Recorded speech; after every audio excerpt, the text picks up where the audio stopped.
আসসালামু আলাইকুম প্রিয় দর্শক,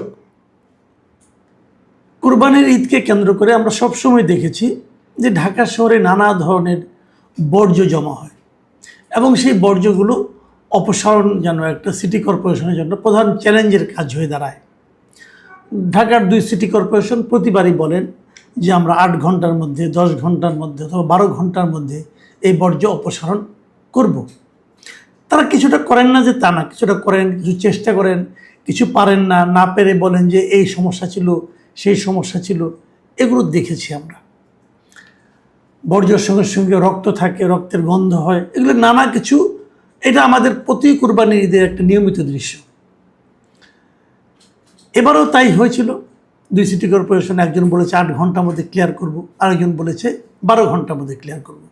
আমি আপনি কি দেখেছি কি দেখিনি সেটা তো নানা ধরনের সন্দেহযুক্ত কথা। যেমন আমি বললাম যে বর্জ্য পরিষ্কার হয়নি, সিটি কর্পোরেশন কর্তৃপক্ষ বলবে না হয়েছে, আবার আরেকজন বলবে যে হয়নি, বলবে যে সে আওয়ামী লীগের লোক, এই জন্য না করছে।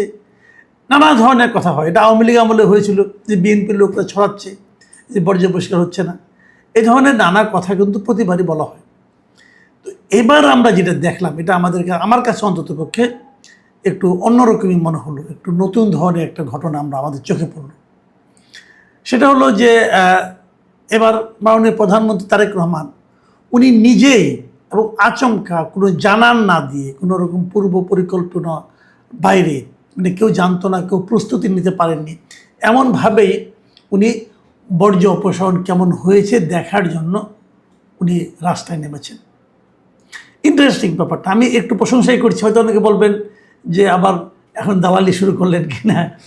আবার এর আগে বিভিন্ন সময় বলা হতো যে আপনার চোখে তো কোনো কিছু ভালো চোখে পড়ে না, কেবল খারাপগুলি বলেন, সরকার তো কিছু ভালো কাজে করে সেগুলি একটু বলেন। সেই হিসাবেই একটু ভালো কাজের কথা বলি। তারেক রহমানের এই উদ্যোগটা অভিনব। উনি কি করেছেন?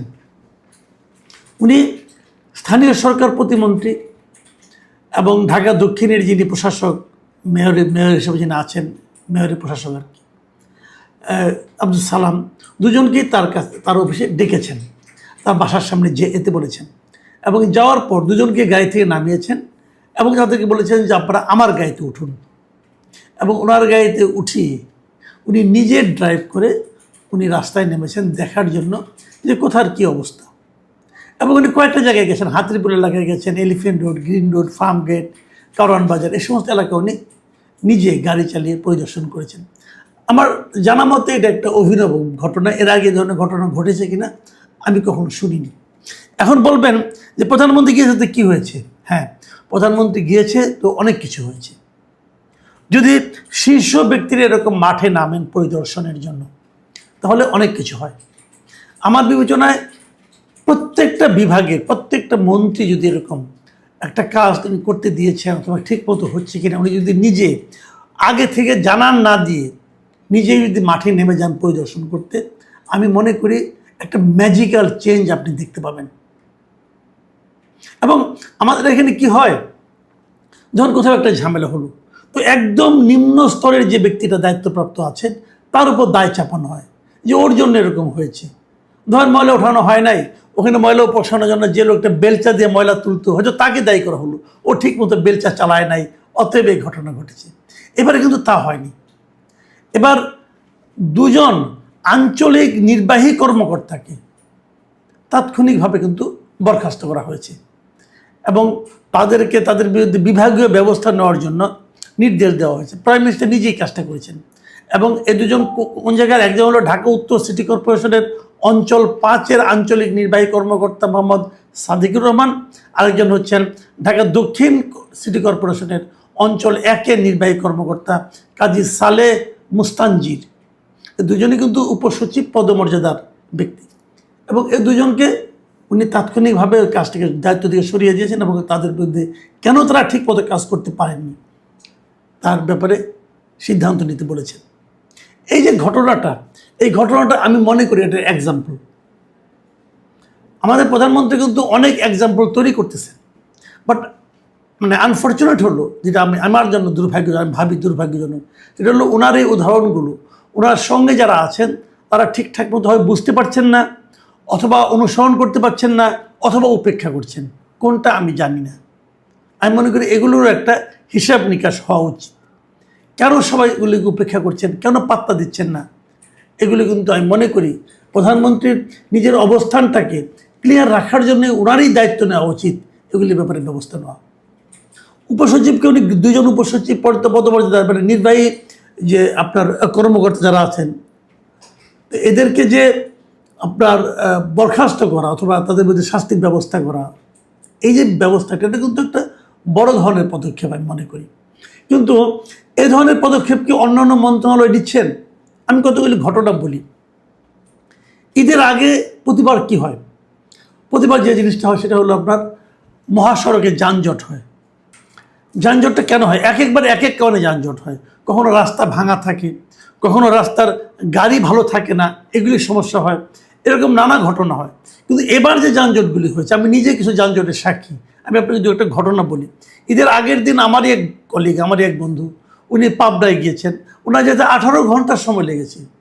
আপনারা বলুন, ঢাকা থেকে পাবনার বেড়ায় যেতে যদি 18 ঘন্টার সময় লাগে, এটা কি কোনো বিবেচনা গ্রহণযোগ্য?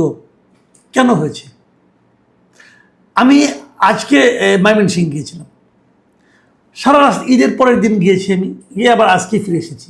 সারা রাস্তা ফাঁকা, সারা রাস্তা ফাঁকা, কোনো রাস্তায় যানবাহনের কোনো ভিড় ছিল না। কিন্তু তার মধ্যে দেখলাম যে ময়মনসিংহে ঢোকার সময় যে বাইপাসের যে মোড়টা আছে, সেখানে আমাকে 1 ঘন্টা দাঁড়িয়ে থাকতে হয়েছিল। 1 ঘন্টা, পুরো 1 ঘন্টা গাড়ি নড়ে না। কারণ এগুলি কী কারণে হয়? টোটাল এই মেসগুলি হয়েছে, এই ঝামেলাগুলো হয়েছে ট্রাফিক ব্যবস্থার জন্য, ট্রাফিকের যে অব্যবস্থা, এই জন্য 2 জায়গাতেই। বেড়ার এখানে দেখা গেছে রাস্তার উপর গাড়ি থামিয়ে বাসগুলো যাত্রী উঠায়, যাত্রী নামায়।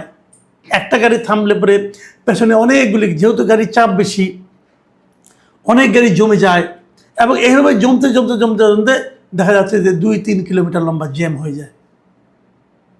তো আমাদের যিনি পরিবহন মন্ত্রী আছেন, উনি করেন কি, হয়তো গত ঈদে দেখেছি, ওনারা গাবতলী বাস স্ট্যান্ডে যান, যে বলেন ভাড়া বেশি নিয়েছে বা বেশি নেয়নি, এগুলি বলে।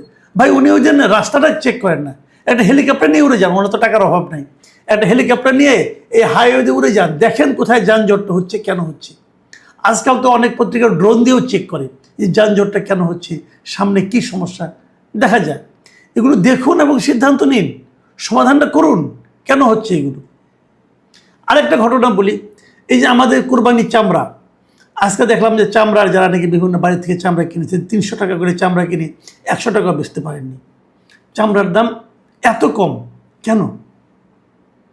আমরা ছোটোবেলায় দেখেছি যে গরুর চামড়া 2000-3000 টাকা পর্যন্ত বিক্রি হতো। ওই সেই তখন যখন নাকি 30,000 টাকা দিয়ে গরু কেনা যেত, বড় গরু পাওয়া যেত, 30,000 টাকার গরুর চামড়ার দাম 2-3 হাজার টাকা হতো। আর এখন 1.5 লাখ 2 লাখ টাকা গরুর যে গরুর দাম, সেই গরুর চামড়ার দাম 600-700 টাকা হয় না, 500 টাকাও হয় না অনেক সময়। কেন? পৃথিবীতে সব, আপনার মনে কখন এই প্রশ্নটা জাগে না যে পৃথিবীতে সব কিছুর দাম বাড়ে কিন্তু চামড়ার দাম কমে? অথচ চামড়াজাত যে পণ্য, আপনি স্যান্ডেল বলেন, মানি ব্যাগ বলেন, ভ্যানিটি ব্যাগ বলেন, চামড়ার ব্যাগ বলেন, এগুলোর দাম কিন্তু অনেক বেশি। বেল্ট বলেন, জেনুইন লেদার যেগুলি, সেগুলোর দাম অনেক বেশি, ধরা ছোঁয়ার বাইরে। এই জন্য আর্টিফিশিয়াল লেদার আমরা ইউজ করি।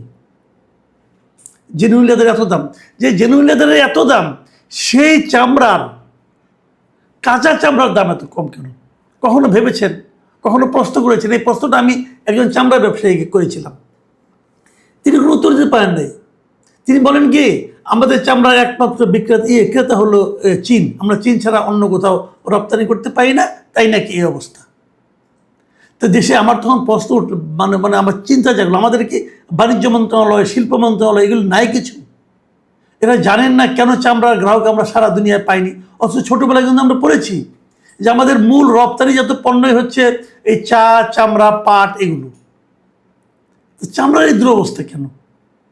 তো এই সমস্ত মন্ত্রী যারা আছেন, তারা একটু দেখেন না ভাই, আপনি একটু এলাকায় যান, আপনি একটু টেনাইতে যান, আপনি একটু বাজারটা দেখেন, কেন আমরা ইন্টারন্যাশনাল মার্কেটটাকে ধরতে পারছি না? কেবল গার্মেন্টসের পণ্য বিক্রি করলে হবে? যে এই যে কথাগুলি বললাম, আমি খালি ঈদ দিয়ে প্রসঙ্গ আলোচনা করলাম, কিন্তু ঈদের বাইরেও কিন্তু অনেক প্রসঙ্গ আছে। আমাদেরকে বুঝতে হবে যে খোদ মন্ত্রী যিনি আছেন, দায়িত্বপ্রাপ্ত যিনি বড় কর্তা, তিনি যদি ঘরে বসে থাকেন আর ভাবেন সব কিছু অটোমেটিক্যালি ঠিক হয়ে যাবে, তাহলে ভাই আপনারা এখনও প্রকৃত বাস্তবতাটা বুঝতে পারছেন না। মাঠে নামুন, জনগণের সেবক হওয়ার জন্য। আপনারা তো দায়িত্ব নিয়েছেন, আপনারা তো প্রতিশ্রুতি দিয়েছেন।